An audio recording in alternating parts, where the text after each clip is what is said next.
welcome to the magical world of G. Michael Vasey. And in this episode I'll be talking to Andy Hopkins, who's a spiritualist medium and paranormal investigator. I've known of Andy for quite some time actually, and recently I was sent a book draft to take a read of, and I ended up writing a foreword for it, and it was written by Andy, and it talks about him growing up in a haunted house and what his experiences were, and it struck me as remarkably similar in many respects to my upbringing and some of the experiences that I had growing up as well. The book is due out any day now.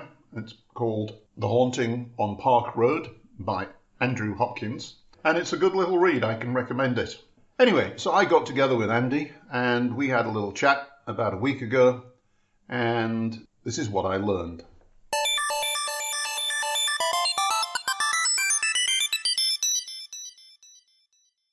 In the book, it seemed to me that there was a relationship between the activity and the emotional happenings in the home. Would you agree with that? Oh, definitely, absolutely. It's a case of that when we felt agitated, or whenever there was an argument, or even sort of as much as a crossword between me and my brother, or when he'd pick at me, or when I'd throw a toy at him or anything like that, it seemed to spread out into the room. It seemed to our energy resonated around the room, and it bounced off the walls, and before you know it, something would happen, whether there'd be a stomp upstairs, whether the lights would flicker, whether it would go cold, anything like that. It just seemed to manifest whenever there was an agitation, whenever our energy was heightened.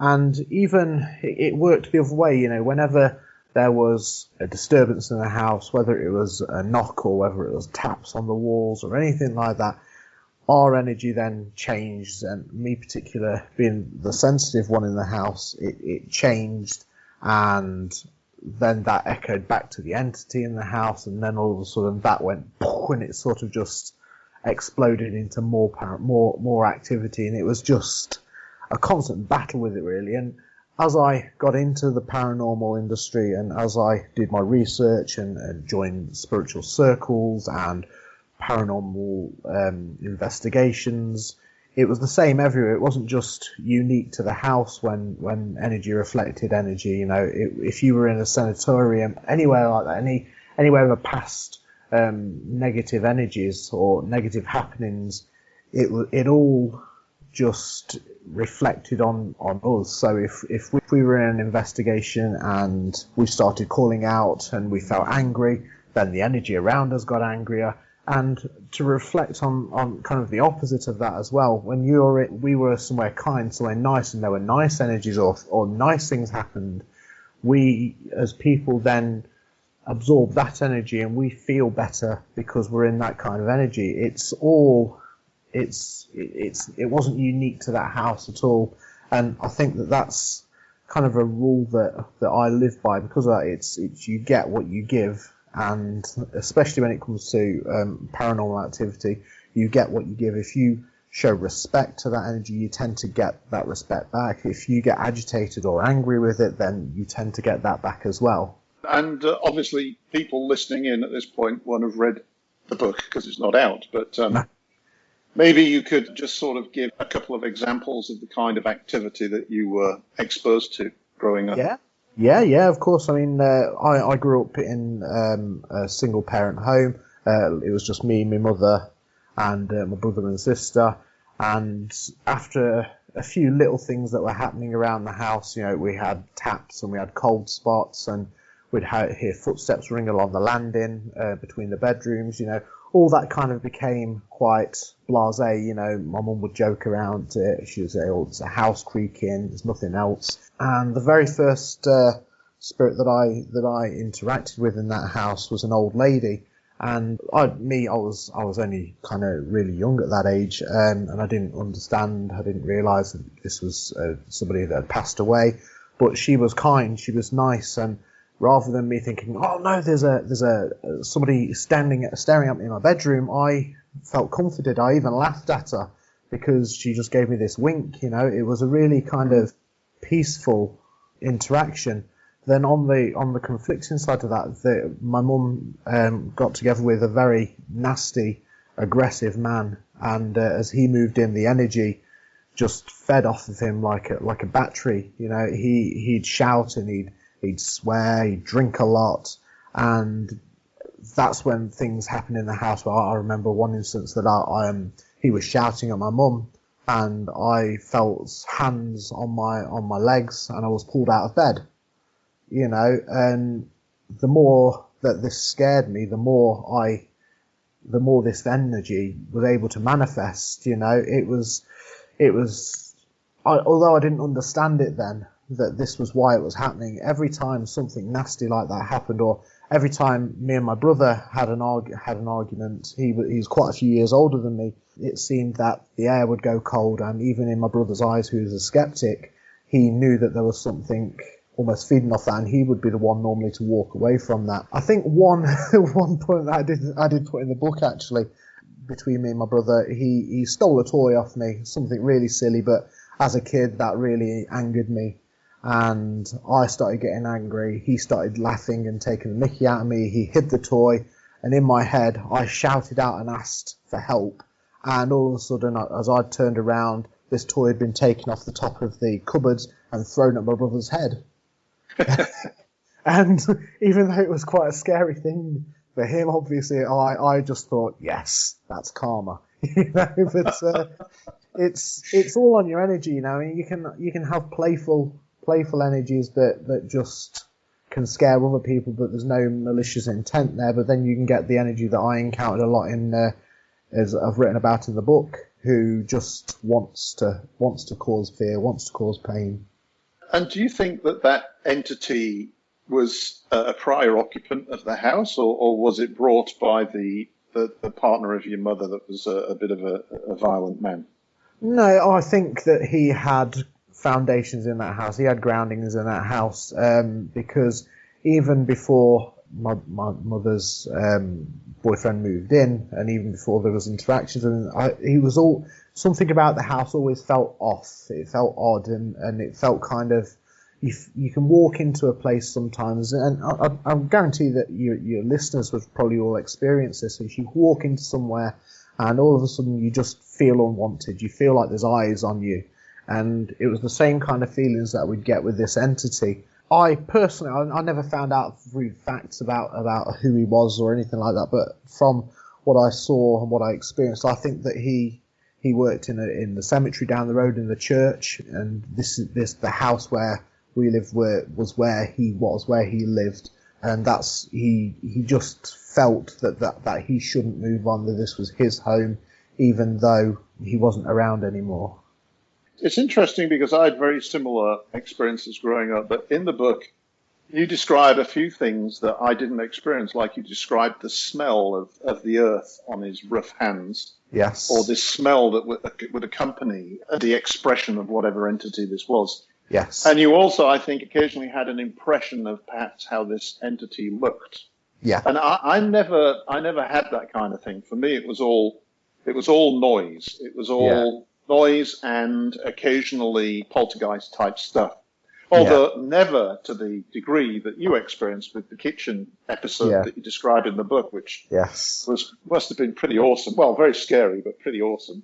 Yeah, it would. I can tell you what, if I had the chance to go back to the house now, I'd do it in a heartbeat, just to experience it all again, you know, just to properly investigate it. But it wasn't just the audio stuff that happened in the house. It was like I said, the very first time I can remember, I saw this lady, and it was every little thing about it. It was the way her her skirt was stitched. It was the way that her hair flowed. It was the look in her eyes, the wrinkles on her face, everything. And when it came to this stronger entity we called George, it was everything. When he physically made contact with me, when our energies combined, it was just intense. It was almost like my spirit was absorbing his, and that everything came alive. Everything became HD in my head.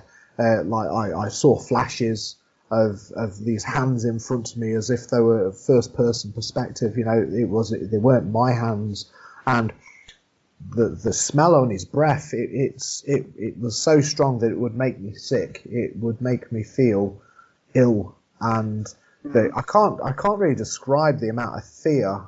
You know, I mean, people talk about sleep paralysis when you're held down, feel like you're being held down in your bed, but there was no way that this could be anything like that. I was always awake, and you know, during some of these events, and it's just there was no other way I could explain it apart from that it was like somebody was there all the time. You know, and no, I can absolutely sympathise. I remember I didn't ever want to go to bed.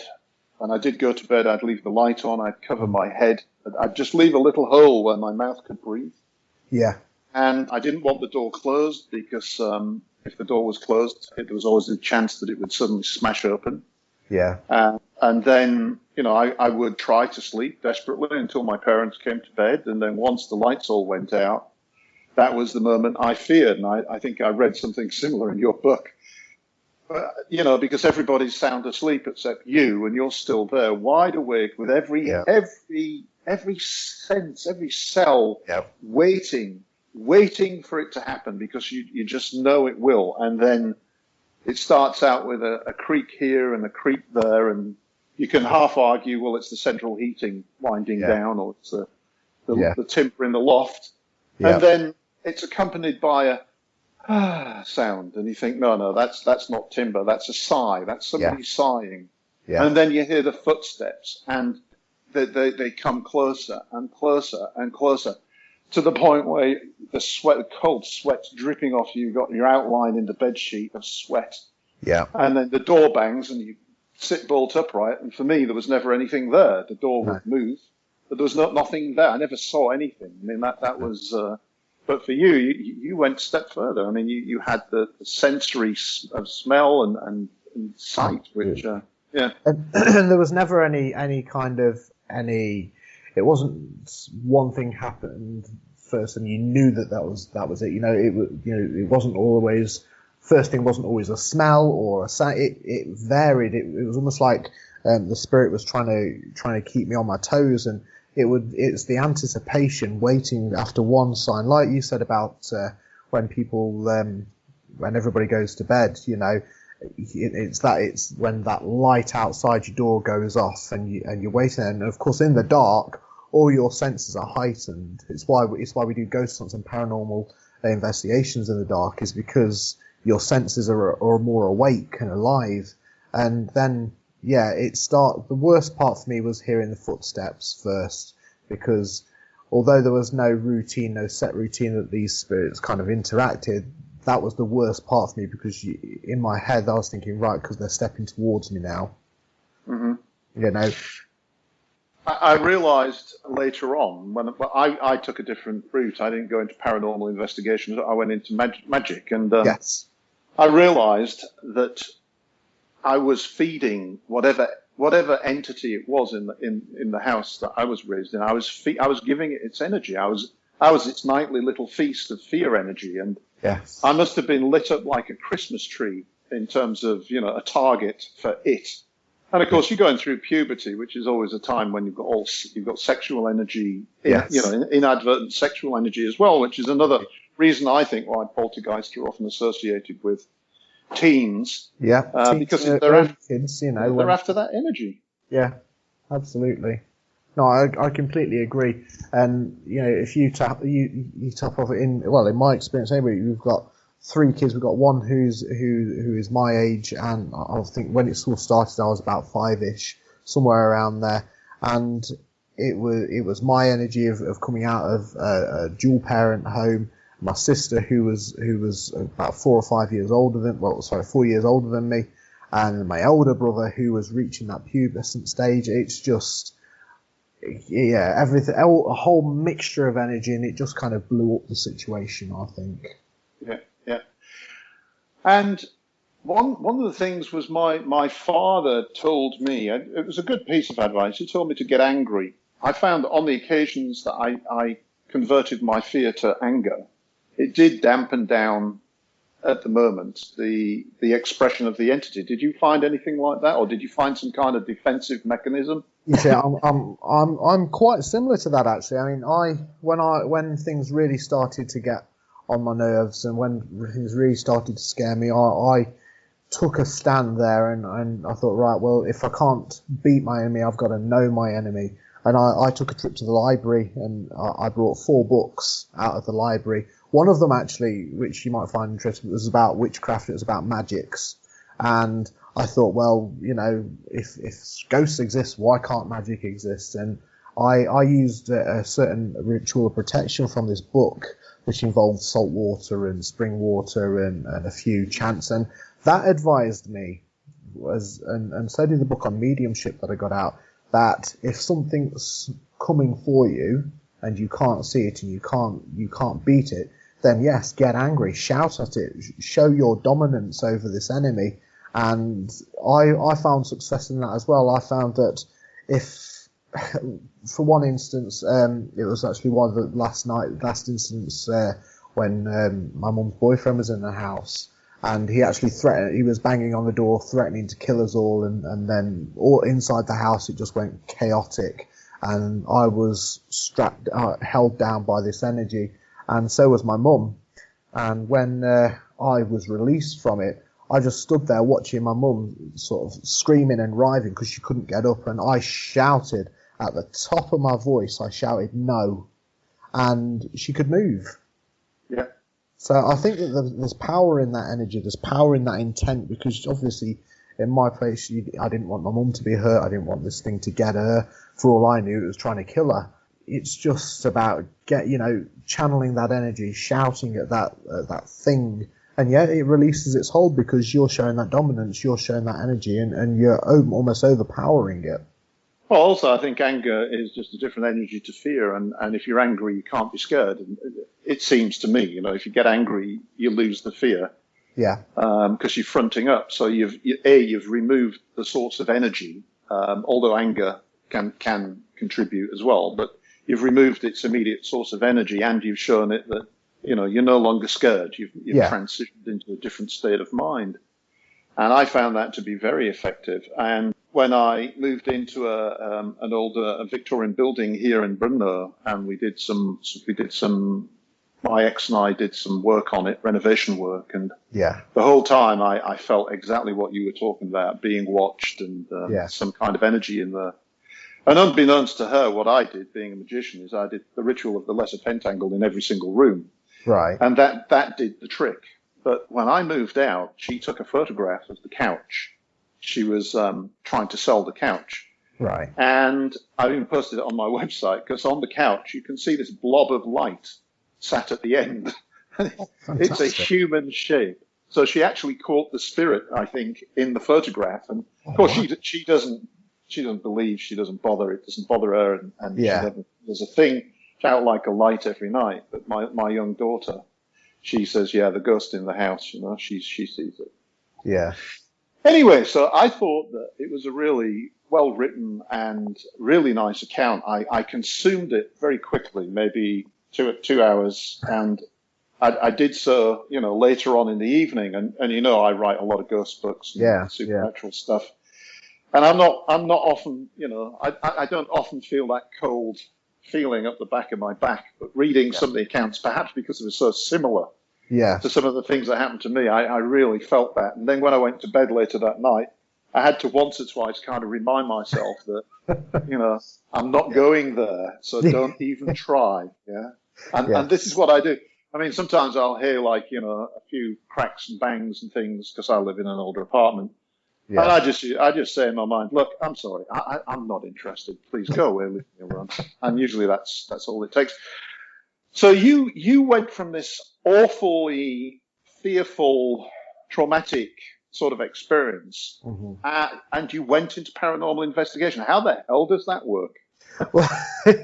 Well, crikey, it's when I think back to when we first moved into Park Road, and when I was younger, sort of growing up, before things got nasty and before this entity kind of changed my direction. I wanted to be an actor, and then I wanted to be a sailor, and but I think that everything in life kind of changes you, and I think that the universe has a way of directing you where you're supposed to be. And in my mind, I couldn't really hold I couldn't really hold it in my mind of why this sort of stuff would be happening to me if I wasn't supposed to follow it, and it's not like this is something that happens to everybody, but I think everybody can have an experience, and I didn't want anybody to ever go through that sort of thing and people say, oh, you're crazy, oh, it's silly, don't be stupid,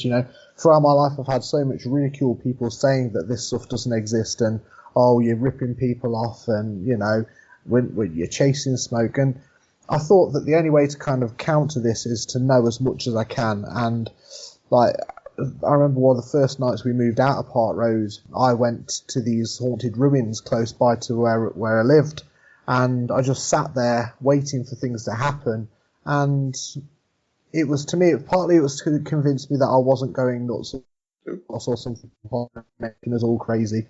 And I think the more and more I found out, the more and more I saw, the more and more I experienced, the more and more it became kind of an addiction. It's like, oh, brilliant, I really want to see what's here.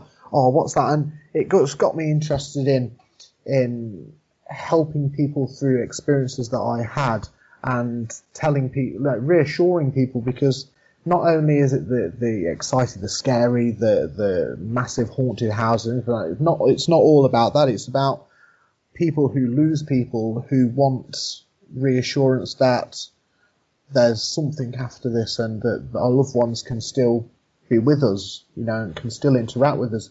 Spirituality and ghosts don't have to be scary. It can be quite reassuring. And I remember the first mediumship reading that I did for somebody, and I'd only met her, and within 15 minutes I was listening to my head and seeing all these little visions, little images in my head, and I was explaining them, and she was sobbing her heart out because it was her granddad.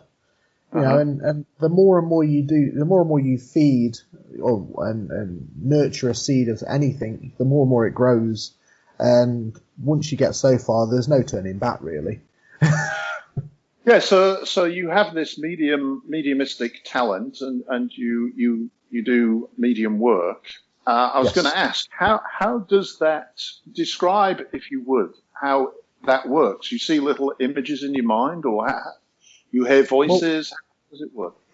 It can vary with different spirits. And I personally think when we pass on, we need to heal a little bit. We need to spend some time healing ourselves, because if we live for a year or 100 years, it can be traumatic, it can be stressful, and I think that we kind of need time to gain strength in spirit to come back.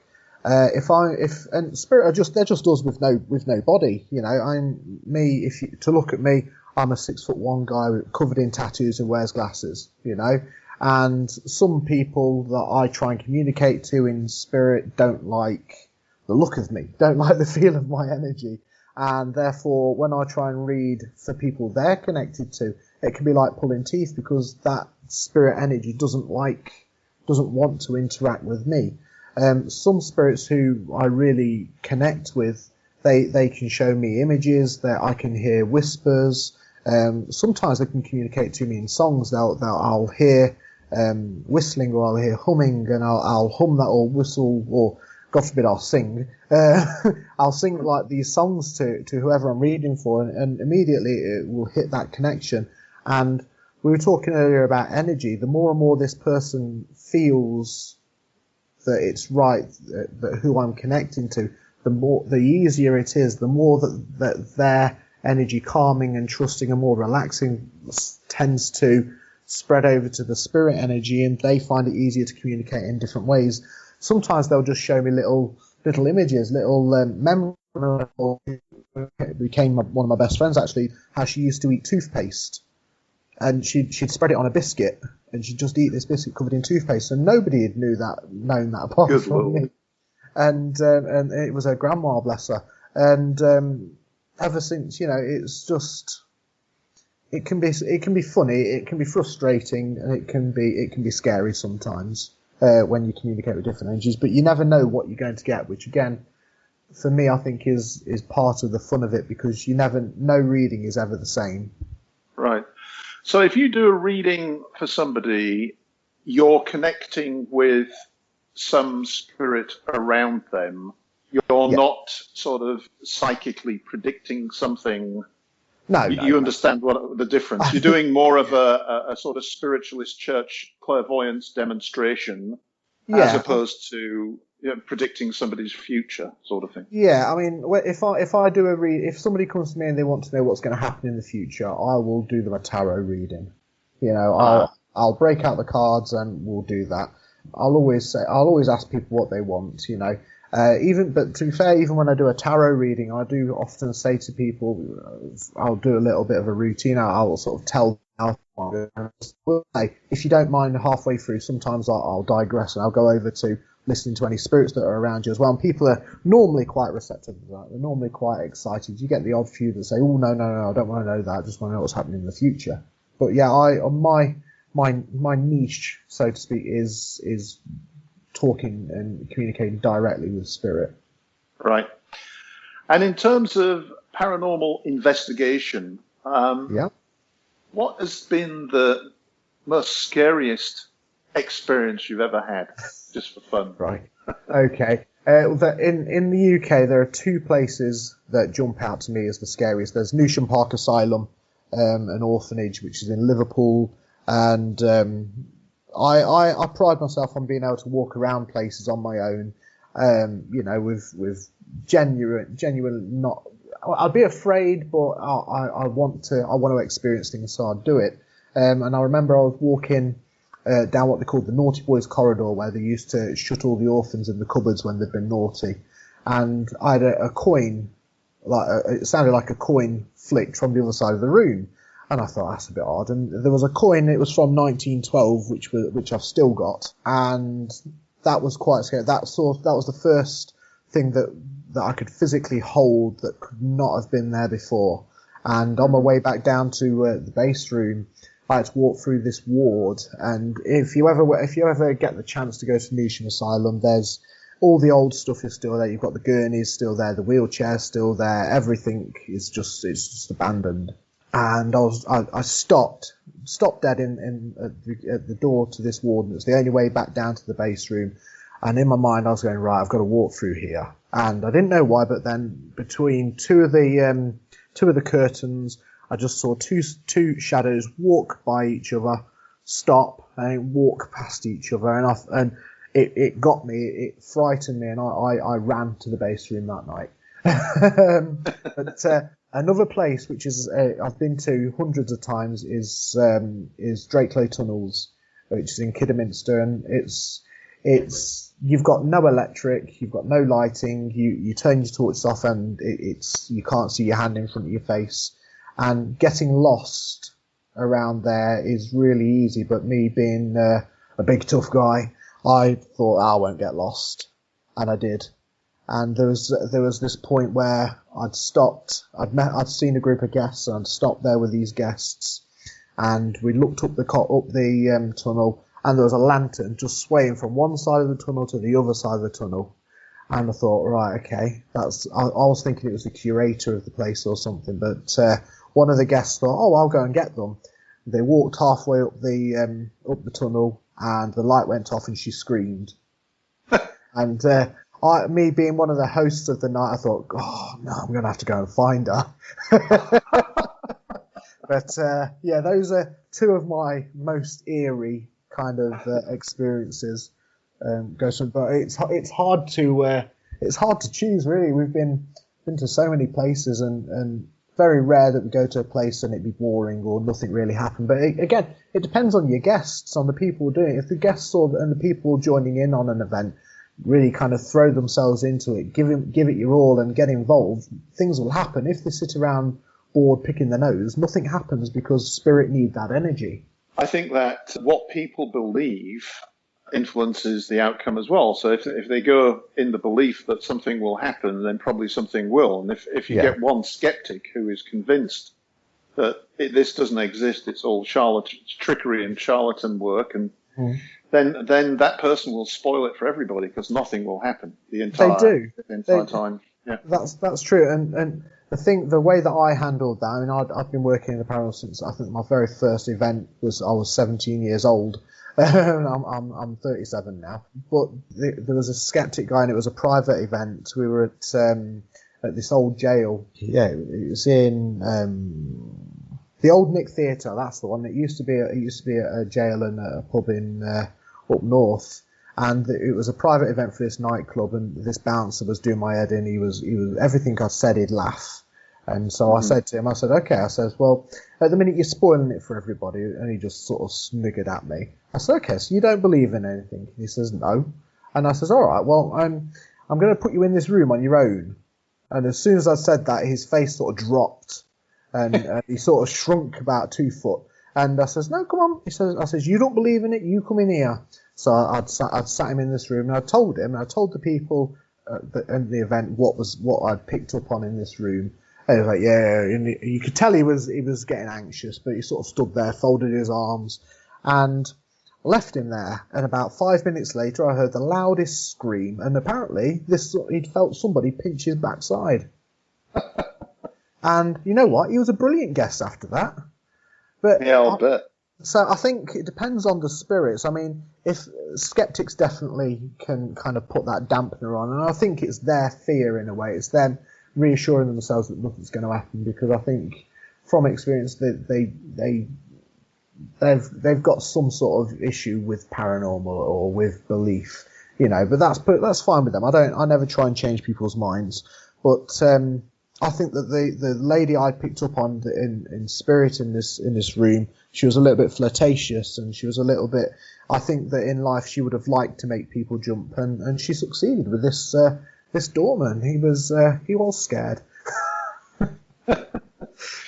So if you were talking to somebody who was a parent and one of their kids was experiencing the kind of trauma that you and I went through as a kid, what advice would you give them? The parents. The parents. I've experienced it. I've done as part of my gig. I do house clearances, and I often get people saying that, oh, this is my child's thinking this, my child's seeing this, and first thing I'll do is to tell them I'll ask them for reoccurring traits. I'll ask them for things that stick out, and I'll ask them for whether this is just something that's happening to scare them, or whether there's any physical kind of occurrences, because there's a difference in my opinion, between a haunting and then something like poltergeist activity.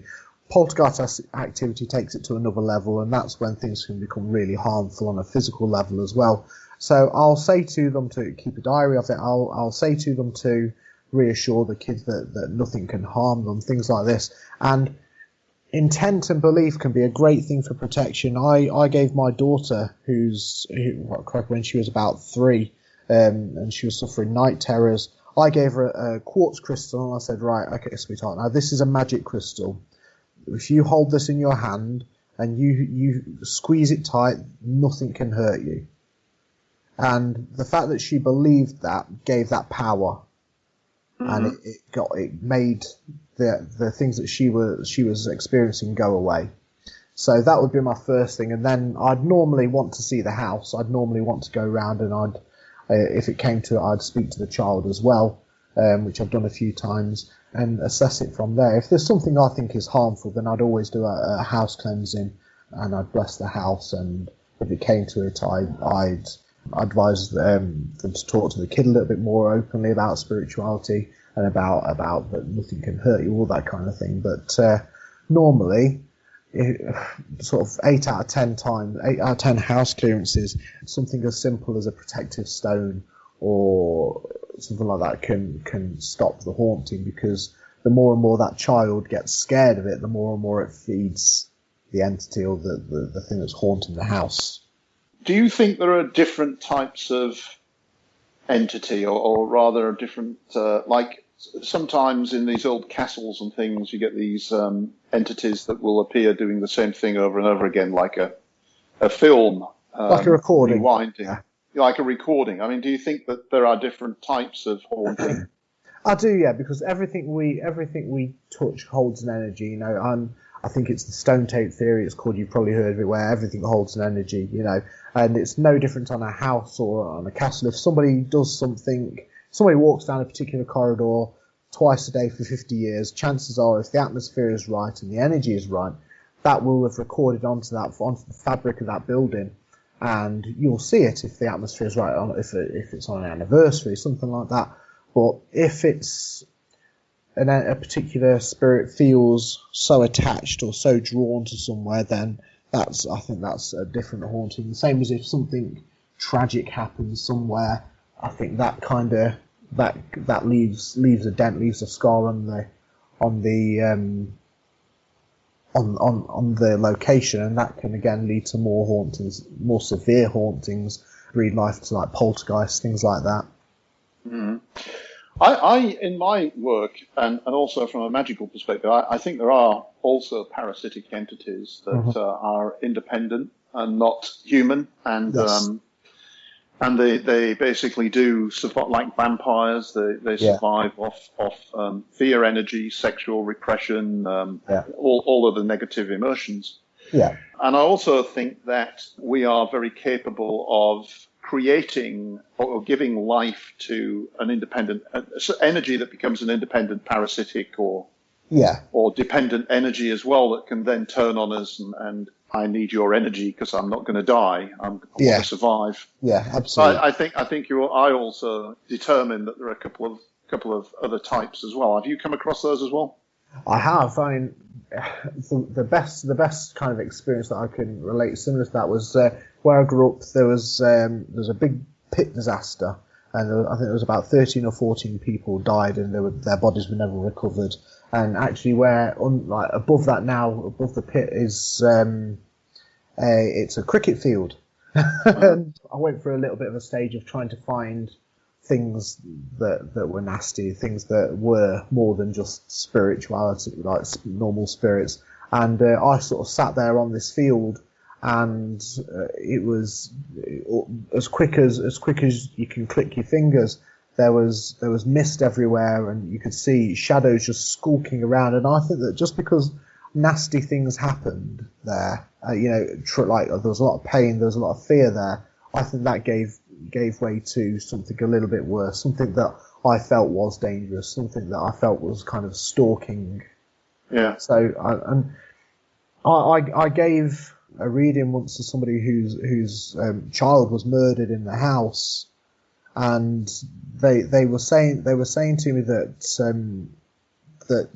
there's something not right, and they were convinced that it was their child in this house still, but it wasn't. It felt to me that this person had so much of a traumatic time before they passed away that their suffering gave birth to something nastier.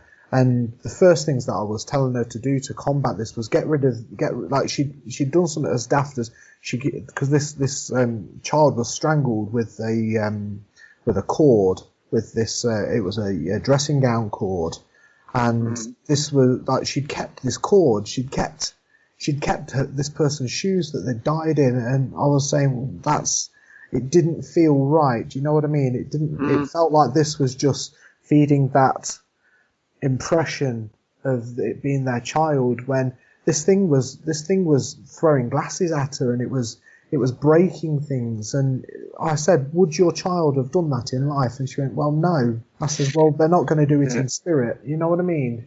Yeah, absolutely. Well, so if when is the book out, and what's the title of the book? The Haunting on Park Road. Sounds good. And if people would like to contact you or find out more about you, how would they go about that? Have you a website or something that they can visit? At the minute, I don't, but I am. We are in the middle of setting up Facebook pages and things like that. What a fascinating conversation that was. Andrew's book, as I said, is out today or tomorrow, so by the time this podcast lands, it should be available on Amazon. It is called The Haunting on Park Road by Andrew Hopkins. Go out and get it. It's really good. You will not regret it. My name is G. Michael Vasey, and this is the Magical World of G. Michael Vasey podcast. If you've enjoyed it, please do like, follow, whether you consume it at Spreaker or YouTube or Apple or wherever, please do follow and like. Much appreciated. I'd like to thank Andrew for joining me. I'd like to thank you for listening. And until the next time, this is G. Michael Vasey. Goodbye.